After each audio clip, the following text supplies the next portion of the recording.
Way to make a living. Must have been a fun game to watch, was it? Seemed like a great game to watch. I thought we played extremely well, obviously. You know, the #1 team in the nation. We come in and played I thought we played a smart game, but we also played a real smart emotional game. We never got cut out of position very much. We didn't let our emotions take us all over the place or up until real late into the penalty box. Thought we did a great job killing penalties when we had to. And then I think we only had like 40 seconds of penalties ourselves. Both times we lost power plays. It says 0 for 2, but we didn't have much time on the power plays. Right after we got a power play, we got a penalty. So we didn't really see if we could generate anything against them on our power plays. I was really pleased with everybody. I thought Artie Oxenden had a great night. It might have been his best night playing for us. He really played sharp. I thought Garrett Noonan had a great night. All the defensemen played well, but those two guys stood out. Obviously, Grizzly got a real night. That was the biggest goal of the game, I thought. They make it 2-1. They can come out and start grinding away at us, and we immediately get the 2-goal lead right back, and that I thought was huge. It was very similar to the last game we played. We gave up a power play late. They got a power play late tonight. It was a 4-1 game, but it really wasn't a 4-1. We made it 4-1 on an empty net. They made it 4-1 last time we played on an empty net.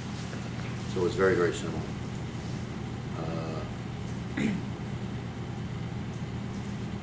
And I thought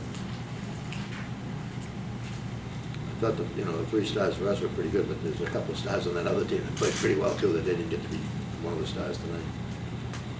In general, it was a really great game to watch and a really pretty good show for national television. So, pretty good show that way. What'd you think of Grzelcyk's poise as a freshman playing a nationally televised game? Well, he's been pretty poised since he arrived. He's a pretty confident kid. I don't think this game. I thought he played pretty well against BC last time. I don't think anybody thinks about national television. They think about BC, a big crowd. It's a huge game in the standings as well as a huge game for bragging rights. Coach, I thought that first period was one of the best scoreless periods of hockey I've seen in a long time. But it seemed like you guys could maintain that level a little bit longer in the second period. Did you think BC wilted it at all? I thought we picked up a little bit. Obviously, shot them a little bit more in the second period. They outshot us in the first. So that had something to do with it. But I didn't really notice any really momentum swing one way or the other. I would agree with you. I just said to Jerry that unbelievable job of goaltending by both goalies in the game. It was nothing for as long as it went. There was a lot of things happening out there that were good opportunities for both teams. What do you think of the play of the O'Regan and Nieto Rodriguez lines? It seemed like every time they had the puck, they were doing something well. They made some things happen, and they were playing against one of their best lines, so they had to be careful defensively too. So we tried to get them out there. We try to match up a little bit. We won't be able to do that tomorrow night. I think probably Jerry will probably match up the same way that I wanted to match up tonight anyway, so it won't be too bad. In general, it was that whole line played well. I thought O'Regan played. I thought of all our forwards, Gil played the best of all of them. I thought he had an unbelievable game. Really subtle, really worked hard, great in the corners, making some plays. I don't think he got a point, did he? He really had a great night. Nieto had a good night. That whole line, as you say, Rodriguez had a good night. Our captain gave us another effort up front that we were expecting from him. So all in all, it was a good effort by us. It wasn't as if we dominated that game. That's how you got to come up with a top game in order to beat Boston College. They had just come off a streak where they'd won 29 out of their last 30 games. That's a pretty good club. So we were fortunate. I thought we deserved to win tonight. I thought we played hard tonight. We're lucky. We feel glad that we could raise that game up to beat a club that as good as they have. What was behind the decision to give the second line the first shift tonight? I wanted to match up a little bit with different guys in different lines. But then I got out of it. We wound up our first line most of the time. And we wound up with Holman's line playing against probably played a little bit more against Arnold's line, which is way more. I thought that would be a good matchup for us, both players.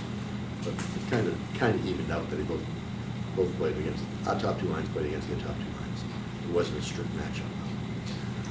Your fourth line was a couple of good cycles in the third period. How nice is it to get be able to get contributions like that from them late and close? I thought, they've been playing real well. They played really well the last game against St. Lawrence too. They've been getting opportunities.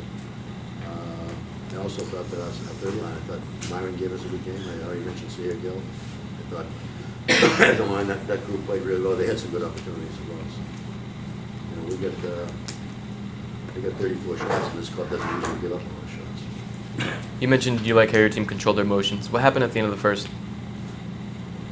They got a little testy. How did it break down? It looked like as soon as it was over, they started going back at it again. I didn't see that. I just, it was two guys, and one guy from each club got 4 minutes. It wasn't like a whole bunch of guys. And maybe they did. I didn't really see much of it. How important was it that you were able to go and beat one of the top two teams in the league that up until this point, UNH and BC had beaten you guys, although you had some good games. How important in terms of team psychology? I think it was real big. I mentioned that in the newsletter I just spent the Friends of Hockey this week. It was real important for us to beat some teams that are ahead of us, not just teams that are. And we've got 4 losses, and 3 of those 4 losses against the number 1 and 2 team in the nation, and the other one's against North Dakota and North Dakota. So we feel pretty good that we're a good team, but we still haven't beaten those guys. But, it'll be interesting to see how the game unfolds tomorrow. Who's different sheet guys. I know Reka and McGregor are splitting time right now. How did McGregor do I thought he today? played well. I thought, Riker played well too, so we'll look at the film, make a decision on who will play tomorrow. Same thing with goaltending situation. Seems like you guys did a good job of transitioning out of your own defensive zone tonight. Was that just the defenseman, or was it something that you had We planned? moved the puck out of our zone pretty well. And we found some guys behind them, made them stretch out a little bit so that they couldn't. Up until about 5 minutes to go in the third period, then we had some troubles getting the puck out. But before that, I thought we moved the puck. Right up until that point, we really moved the puck. So we've got 6 pretty talented defensemen. And that's their forte. They can move the puck. Coach, you pretty much shut them down the last couple matchups on the power play. Talk a little bit how you think it played tonight, and if that's just a matchup you feel you have an advantage, or? No, I think they got some good chances. They got some looks that they didn't quite get a hold of. So it wasn't like we dominated them on our PK, but their power play wasn't clicking as well. They went 0 for 6 last time we played them, but I think we played better against them tonight than we did last time. They had even better looks last time. Anything else?